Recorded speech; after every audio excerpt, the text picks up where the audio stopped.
स्वागत है। मैं हूं दीप्ति थापा। लखनऊ स्थित विधानसभा पर बीजेपी युवा मोर्चा द्वारा सीएम का पुतला जलाया गया। पुलिस और बीजेपी कार्यकर्ताओं के बीच झड़प भी हुई, जहां सरकार से नाराज बीजेपी कार्यकर्ताओं ने पूर्व गिरफ्तार हुए लोगों को रिहा करने की मांग की। देखिए रिपोर्ट।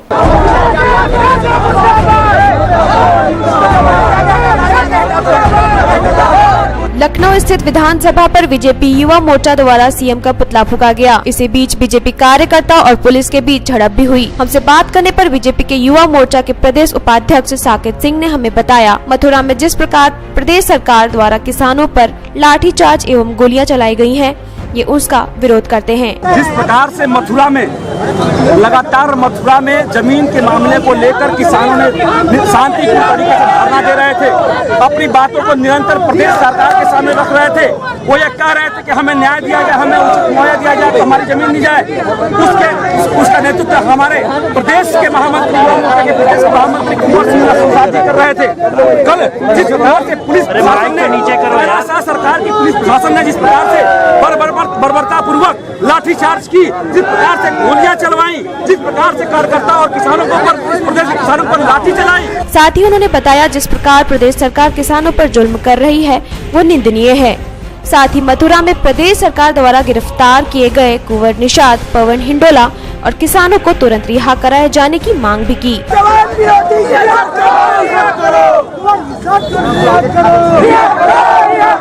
पुतला का दहन कर रहे हैं। अगर ये प्रदेश की सरकार नहीं मानेगी तो निरंतर पूरे उत्तर प्रदेश में इसी प्रकार से धरना प्रदर्शन करते रहेंगे और उत्तर प्रदेश के जवानों को, उत्तर प्रदेश के किसानों को, उत्तर प्रदेश के नौजवानों को न्याय दिलवाने का लखनऊ से प्रदीप शुक्ला की रिपोर्ट। विशाखापट्टनम में सबमरीन की ट्रेनिंग के दौरान पनडुब्बी से समुद्र के ऑक्सीजन सिलेंडर के साथ भेजे गए मनीष कटियार की जहां मौत हो गई, वहीं एक बार फिर से इस हादसे से भारतीय नौसेना में हादसों की यादें ताजा हो गई हैं। कुछ समय पूर्व ही मुंबई में INS सिंधु रक्षक हादसे में कई नेवी अधिकारियों की मौत हो गई थी। आइए देखते हैं क्या है पूरा मामला।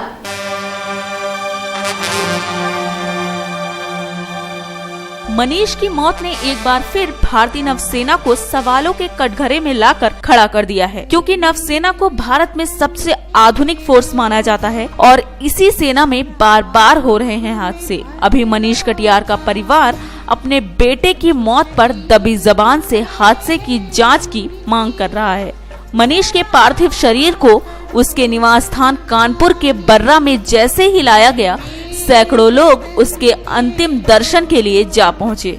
वहीं इसी दौरान बीजेपी के विधायक सतीश महाना और रघुनंदन सिंह भदौरिया भी परिवार को सांत्वना देने पहुंचे। नौसेना के जवानों ने जहां मनीष के पार्थिव शरीर को उनके परिवार के सुपुर्द कर दिया, वहीं नौसेना के सबमरीन ट्रेनिंग के कमांडर मिस्टर प्रभाकर ने मीडिया से बात करते हुए बताया कि इस हादसे की जांच के लिए कमेटी गठित कर दी गई है और पूरे हादसे की जांच कर कारणों का पता लगाया जा रहा है। साल 2013 में मनीष ने नेवी की नौकरी ज्वाइन कर ली थी और उसकी पहली पोस्टिंग उड़ीसा में हुई, जिसके बाद उसने अगली ट्रेनिंग के लिए अगस्त महीने में विशाखापट्टनम भेजा गया, जहां पर ट्रेनिंग के दौरान उसकी पनडुब्बी से समुद्र के अंदर ऑक्सीजन सिलेंडर के साथ उतारा गया और फिर उसके बाद समुद्र से काफी देर तक वो ऊपर ही नहीं आया और अंदर उसकी मौत हो गई, जिसके बाद ये जानकारी 29 अक्टूबर को मनीष के परिजनों को दी गई।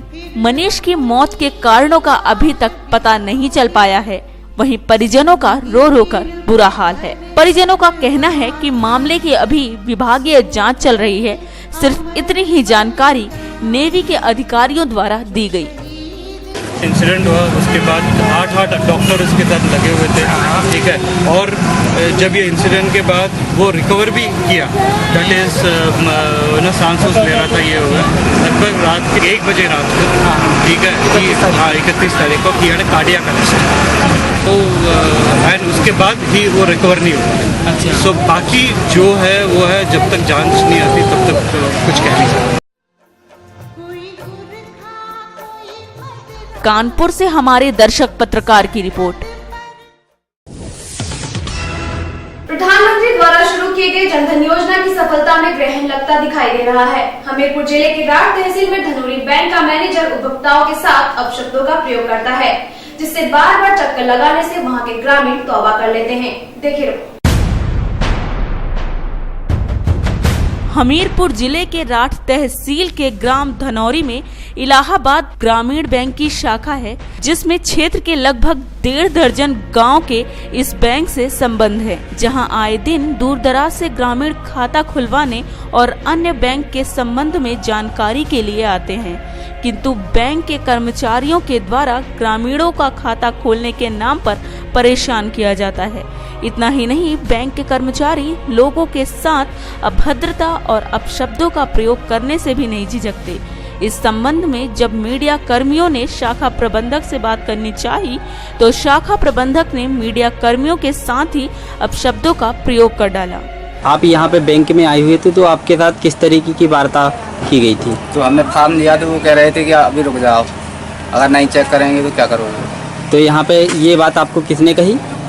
मैनेजर साहब ने। इस संबंध में जब जिलाधिकारी राम अक्षय सिंह से बात की गई, तो उन्होंने कहा कि लिखित शिकायत आएगी तो ही बैंक कर्मियों के खिलाफ विभागीय जांच की जाएगी। राठ से धर्मेंद्र कुमार की रिपोर्ट। वक्त हो चला है छोटे से ब्रेक का। ब्रेक के बाद देखेंगे कुछ अन्य खबरें। Politics, crime, sports. अगर इन खबरों पे है आपकी बारीक नजर, आपकी आवाज भी कर सकती है असर। बढ़ाएं अपनी आवाज का दायरा, बने आमने सामने न्यूज का हिस्सा। ब्रेक के बाद एक बार फिर आपका स्वागत है। अलवर जिले के नौगावा थाना पुलिस ने अवैध हथियारों की तस्करी करने वाले को गिरफ्तार कर लिया है, जिसके पास से 10 देसी कट्टे और 50 जिंदा कारतूस बरामद हुए हैं। देखिए रिपोर्ट।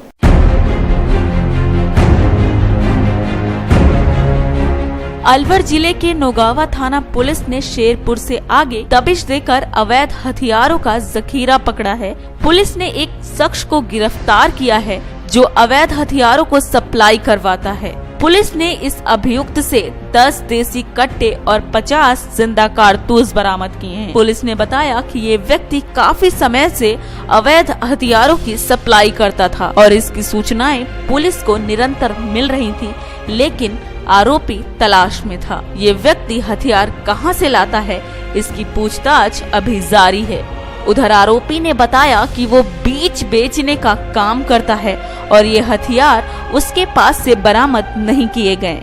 उधर उसने ये भी बताया कि ये हथियार उसके गांव में हर घर में मिल जाएंगे, लेकिन पुलिस औरों को नहीं पकड़ती।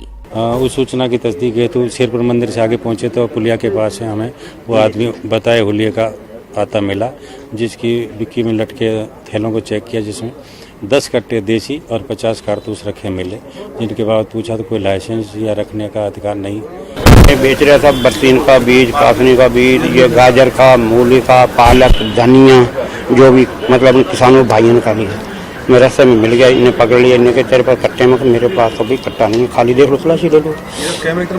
हाँ भाई तलाशी ले लो, जैसी लेनी वहाँ तलाशी में लिख लेनी। फिर ये मुँह को ले गए घर, मुँह को घर ले गए। वहाँ में मतलब कोई किसी घर से लिख रहा है, कोई किसी घर से लिख रहा है, मतलब भगा के सारे जो है मुँह को मतलब बुढ़िया बीच में ले लिया। चलो भाई, मैं चलो भाई। अलवर से हमारे दर्शक पत्रकार की रिपोर्ट। बरेली के आंवला तहसील में जन्मदिवस के कार्यक्रम में सिंथेटिक दूध से बने दही का इस्तेमाल करने से अचानक लगभग 150 लोग बीमार हो गए। सिंथेटिक दूध का कारोबार कई जगहों पर चल रहा है, लेकिन प्रशासन बेपरवाह बैठा है। देखिए रिपोर्ट।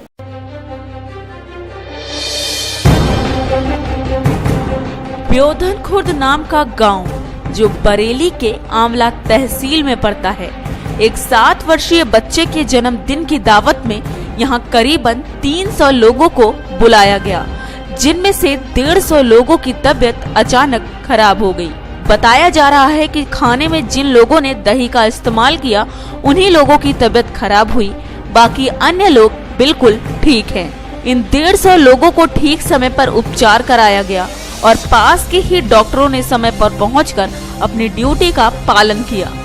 ये घटना तो टल गई, मगर आंवला तहसील के अंदर ऐसे 85 जगह सिंथेटिक दूध का कारोबार चल रहा है, जो प्रशासन की निगाहों में होते हुए भी अपने पैरों को पसारे हुए है। इसमें लगभग 150 से 200 लोगों की तबीयत खराब हुई है। 300 लोगों का करीब प्रोग्राम था ये। इसमें मेन कंप्लेन जो है दूध से लेकर के आ रही है। जिन लोगों ने दही का इस्तेमाल किया तो उन लोगों को वोमिटिंग और लूज मोशन की कंप्लेन आई, एब्डोमिनल पेन की कंप्लेन आई। तो उसमें हमारी टीम को सूचना मिली। बरेली से शैलेंद्र कुमार की रिपोर्ट।